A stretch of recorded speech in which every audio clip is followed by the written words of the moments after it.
So hello students and welcome to the new video. और इस video में हम बात करने जा रहे हैं एडिटिंग एंड ओमिशंस के बारे में। जैसा कि आप लोगों ने थंबनेल पे पढ़ लिया होगा कि इस वीडियो में मैं आपको फुल रिवाइज करा दूंगा कि एडिटिंग क्या होता है और ओमिशन क्या होता है। अगर आपको बिल्कुल भी नहीं आता तब भी इस वीडियो को देखकर आप काफ़ी हद तक कल का क्वेश्चन सॉल्व कर सकते हैं। और मैं इसमें 2 एग्जाम्पल एडिटिंग के समझाऊंगा, 2 एग्जाम्पल ओमिशंस के।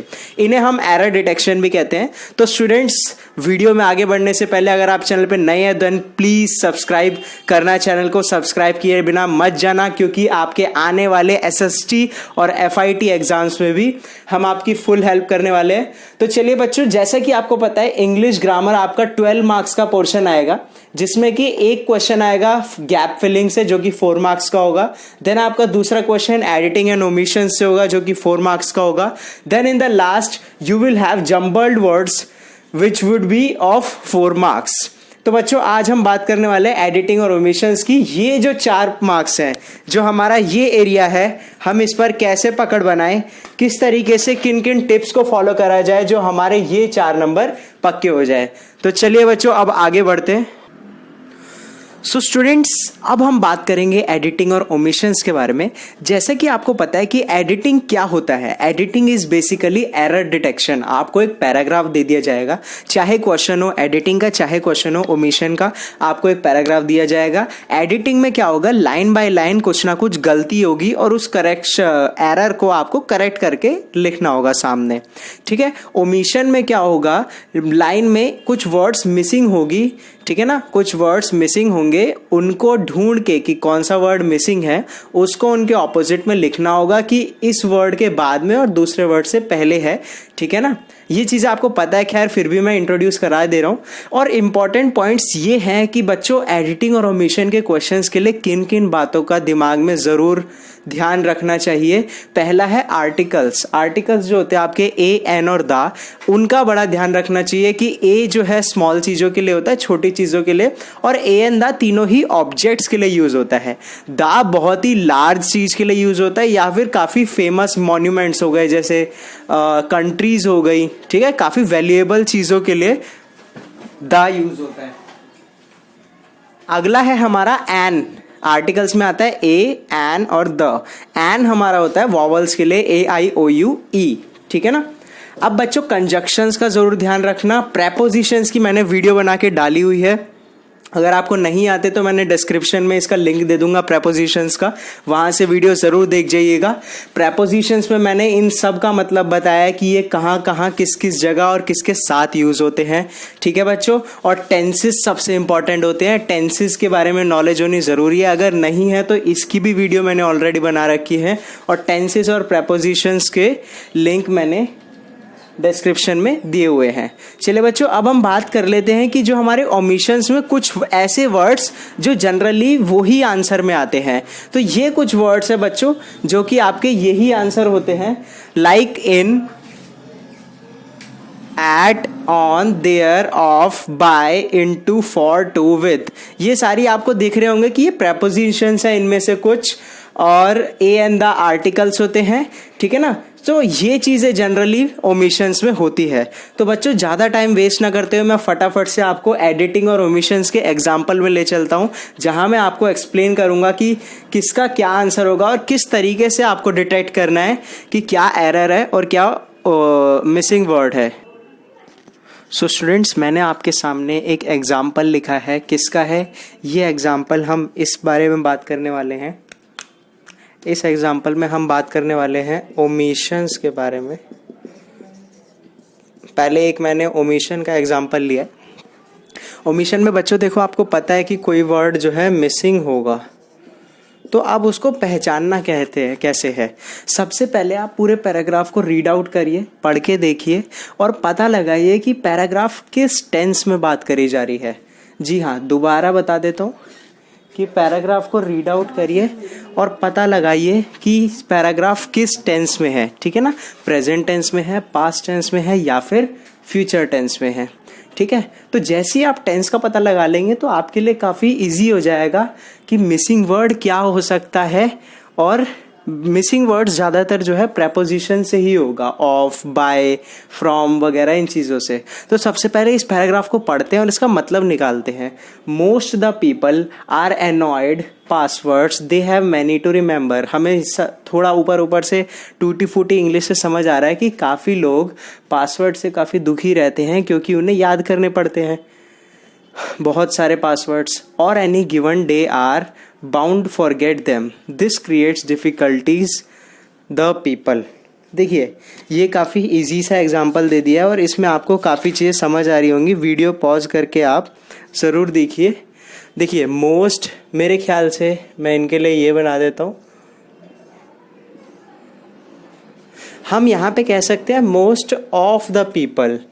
क्या ये मैं सही कह रहा हूँ? Most of the people are annoyed, most of the people are annoyed with passwords.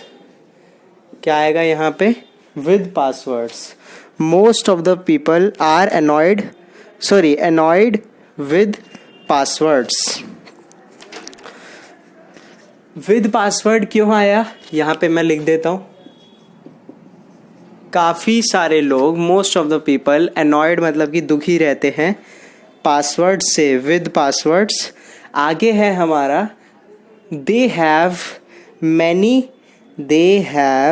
Many to remember. उनको काफ़ी सारे याद रखने पड़ता है, तो टू यूज़ होगा यहाँ पे। They have many to remember. और any given day they are bound forget them. देखिए यहाँ पे लोगों के बारे में बात करी जा रही है, तो डे के बाद यहाँ पे मेरे ख्याल से दे यूज़ होगा। क्यों? क्योंकि यहाँ पे पब्लिक के बारे में बात करी जा रही है कि वो भूल जाते हैं उन्हें काफ़ी दिनों, काफ़ी टाइम बाद, या किसी भी टाइम वो भूल भी सकते हैं। ठीक है ना? Most of the people are annoyed with passwords, they have many to remember, और any given day they are bound to forget them. Bound to काफ़ी सिंपल अभी तक चल रहा है सारा। ठीक है ना? तो आप देख सकते हैं ये चीज़ें मैं लिखवा चुका हूँ कि of, to, by, with, from, इन सब चीज़ों का ज़्यादातर यूज़ होगा आपके एडिटिंग और ओमिशंस में। और हमारा लास्ट लाइन बचती है this creates difficulties with the people, with the people. तो इस तरीके से एक ओमिशन का मैंने क्वेश्चन करा के देखा है कि जिसमें आपको समझ आया होगा कि ऑफ कब यूज़ करना है। मोस्ट ऑफ द पीपल, देखिए यहाँ पे प्रेपोजिशंस है। People, most of the people, काफ़ी सारे लोग, आर एनॉयड विद पासवर्ड्स, किससे एनॉयड रहते हैं? पासवर्ड्स से। They have many to remember, उनको काफ़ी सारा याद रखना पड़ता है। और any given day they are bound to forget them, this creates difficulties with the people. चलिए अब ओमिशंस का एक और एग्जाम्पल करके देखते हैं जिससे कि हमारा डाउट क्लियर हो। चलिए बच्चों, अब मैंने एक एग्जाम्पल लिखा है जो कि एडिटिंग पर बेस्ड क्वेश्चन है। ठीक है ना? अब हम थोड़ा एक एडिटिंग का क्वेश्चन करके देखते हैं। आई होप आपको राइटिंग काफ़ी क्लियर होगी और अच्छे से लिखने की कोशिश करिए। चलिए, सबसे पहले मैंने आपको बताया है कि पैराग्राफ पढ़ के उसका टेंस डिटेक्ट करिए कि वो कौन से टेंस में है, प्रेजेंट में है, पास्ट में है या फ्यूचर में है। चलिए अब इसे थोड़ा सा पढ़ते हैं क्योंकि ये एडिटिंग का क्वेश्चन है, मतलब इसमें कुछ गलती है और वो एरर हमें डिटेक्ट करके उसके सामने लिखना है। तो अब देखते हैं हम कैसे इसको हैंडल कर पाते हैं, इस क्वेश्चन को किस तरीके से मूव फॉरवर्ड करा जाए इसमें। तो पढ़िए, finally one day Sunita ran out in patience, enough was enough, she decided to confront Suruchi, she asked her why she been nasty to her, she had done nothing to offend you, she knew the confrontation will mean the end of their relationship but it was required at this moment।